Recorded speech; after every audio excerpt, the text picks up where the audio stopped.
उपनिषद के प्रथम अध्याय के द्वितीय वल्ली के दूसरे मंत्र को सुनते हैं। श्रेयश्च प्रेयश्च मनुष्यमेतस्तो संपरीत्य विविनक्ति धीरः श्रेयो हि धीरोभिप्रेयसो वृणीते प्रेयो मंदो योगक्षेमाद् वृणीते। श्रेय और प्रेय ये दोनों ही मनुष्य के सामने आते हैं।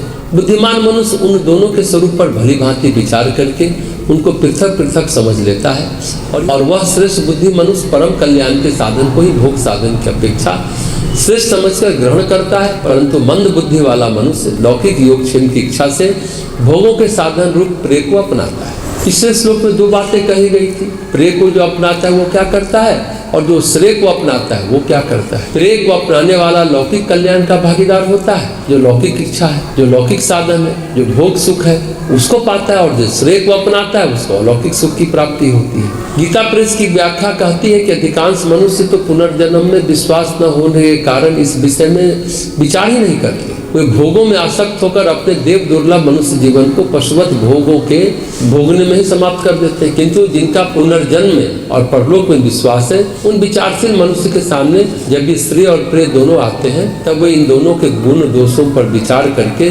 दोनों को पृथक पृथक समझने की चेष्टा करते हैं। इनमें जो श्रेष्ठ बुद्धि संपन्न होता है वह तो दोनों के तत्व को पूर्णतया समझकर निर्क्षीर विवेकी हंस की तरह प्रेय की उपेक्षा करके श्रेय को ही ग्रहण करता है, परंतु जो मनुष्य अल्प बुद्धि है, जिसकी बुद्धि में विवेक शक्ति का अभाव है, वह श्रेय के फल में अविश्वास करके प्रत्यक्ष दिखाई देने वाले लौकिक योगक्षेम की सिद्धि के लिए प्रेय को अपनाता है। वह इतना ही समझता है कि जो कुछ भोग्य पदार्थ प्राप्त है वे सुरक्षित बने रहें और जो अप्राप्त है वे प्रचुर मात्रा में मिल जाए, यही योगक्षेम है। जब हम मनुष्य जीवन जीते हैं तो श्रेय और प्रेय हमारे सामने दोनों स्थितियां उपस्थित होती हैं। हम श्रेय पथ पर चले या प्रेय पथ पर चले, लेकिन आजकल यह स्थिति नहीं है। ये तब की स्थिति रही होगी जब कभी यम और नचिकेता का संवाद रहा होगा। अभी इसलिए नहीं है कि सिर्फ व्यक्ति पर नहीं, पूरे संसार में कह सकते हैं राहु काल चल रहा है, भय भ्रम और भ्रांति का काल चल रहा है। ऐसा ही वातावरण तैयार हुआ है। अभी की स्थिति में तो हमें जीवन ही समझ में नहीं आ रहा है। मतलब हमारे सामने जो जीवन की चुनौतियां हैं उसमें से तो आध्यात्मिक चुनौतियां न तो हमें दिखाई देती है और न उपस्थित है। अभी हमारे सामने जो चुनौतियां हैं वह जीने खाने रहने की चुनौती है। अभी जीने खाने रहने की स्थिति मिल गई, चुनौती खत्म हो गई, समस्या का समाधान हो गया, उनके पास आकांक्षाओं की चुनौतियां हैं, महत्वाकांक्षाओं की चुनौतियां हैं। अगर हमें रोटी खाने का पैसा मिल गया तो हम चुनाव लड़ेंगे, मुखिया बनेंगे, सरपंच बनेंगे, प्रमुख बनेंगे, एमएलए, एमपी, मिनिस्टर बनेंगे। कहने का मतलब ये है कि जो सबसे बड़ी चीज लुप्त है, ये जीवन क्या है, वह सुप्त और लुप्त है। यह समझ और वर्तमान स्थिति में हम जीवन को कैसे जी सकते हैं, और सबसे पहली बात की धारणा हो पाना कि श्रेय और प्रेय दो मार्ग है, ये हो पाना ही मुश्किल है। फिर और ये समझ पाना श्रेय मार्ग और प्रेय मार्ग क्या है। आजकल जो कथा और सत्संग होता है उसमें कोई आध्यात्मिक अनुभूति हो, ऐसे कथावाचक या संत महात्मा का सर्वथा अभाव है। अब कथा कहने वाले डोगरे जी महाराज और रामकिंकर महाराज जैसे व्यक्ति का सर्वथा अभाव है। इन लोगों की तत्व कथा इतनी गहन होती थी, इतनी गंभीर होती थी कि रायपुर में रामकृष्ण मिशन के आत्मानंद जी रामकिंकर महाराज को विवेकानंद आश्रम में प्रतिवर्ष राम कथा कहने के लिए बुलाते थे। एक बार उन्होंने एक विषय उठाया था तो 45 प्रवचनों में समाप्त हुआ था,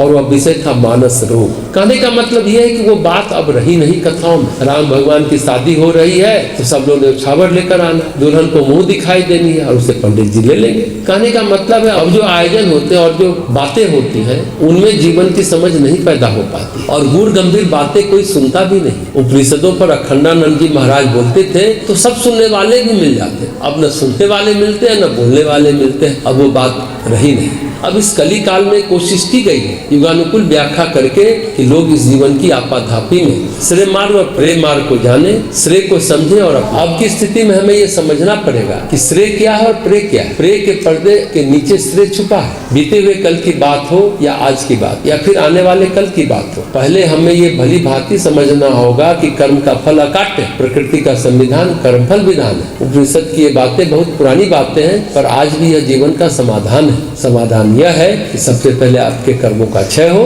प्रेय का पर्दा हटे और तब आपको श्रेय समझ में आएगा। इसके लिए है निष्काम कर्म योग की साधना। निष्काम कर्म योग की साधना करते करते जब कर्म क्षीण हो जाएगा तब समझ में आएगा कि श्रेय मार्ग क्या है। जब इसकी धारणा हो जाएगी तब आप श्रेय मार्ग पर चलने का विचार कर सकते हैं। श्रेय मार्ग पर चलने का विचार करेंगे तब भी आपसे प्रेय मार्ग नहीं छूटेगा। पत्नी, बच्चे, घर परिवार, कमाई धमाई नहीं छूटती है। ऐसी स्थिति में हमें क्या करना होगा? Question mark. तो सारे कर्मों के सूत्र को परमात्मा से जोड़कर भगवत अर्पित करके जीना होगा। तो इस मंत्र में आचार्य यमराज ने पहले नचिकेता को यह बता रहे हैं श्रेय और प्रेय दो मार्ग हैं, इसकी समझ हमारे पास भी हो। फिर हमें यह देखना होगा कि प्रेय मार्ग पर चलते हुए आप श्रेय मार्ग को कैसे अपना सकते हैं। प्रेय मार्ग को तो छोड़ नहीं सकते, तो आप क्या कर सकते हैं? आकांक्षाओं पर नहीं, महत्वाकांक्षाओं पर विराम लगा सकते। आकांक्षा और महत्वाकांक्षा में यह फर्क है कि रोटी कमानी है, सब्जी लानी है, यह है आकांक्षा, और चुनाव जीतना है, मंत्री बनना है, यह है महत्वाकांक्षा।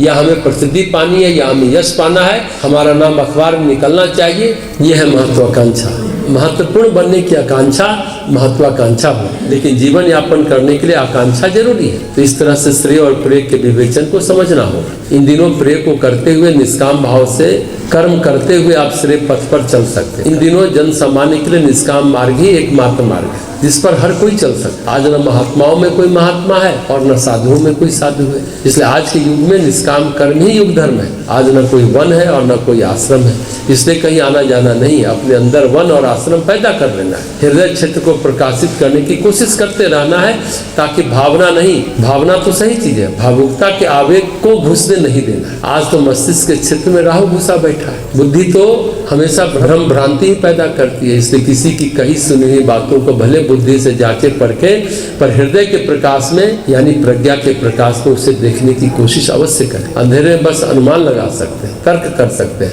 पर रोशनी है तो सब कुछ स्पष्ट दिखता है, फिर अनुमान और तर्क की जरूरत ही नहीं है। वह रोशनी, वह प्रकाश हृदय में ही उत्पन्न हो पाता है। एक बात और समझने की है, अभी के जमाने में अच्छाइयों को उभरने का मौका नहीं मिलता। आज वह वातावरण है ही नहीं, चारों तरफ बुराइयां ही बुराइयां। कुटिल बुद्धि का श्रेष्ठतम दुरुपयोग चल रहा है। बुराइयों को ही स्फूर्णा मिलती रहती है, पर लोगों के अंदर अच्छाई तो है।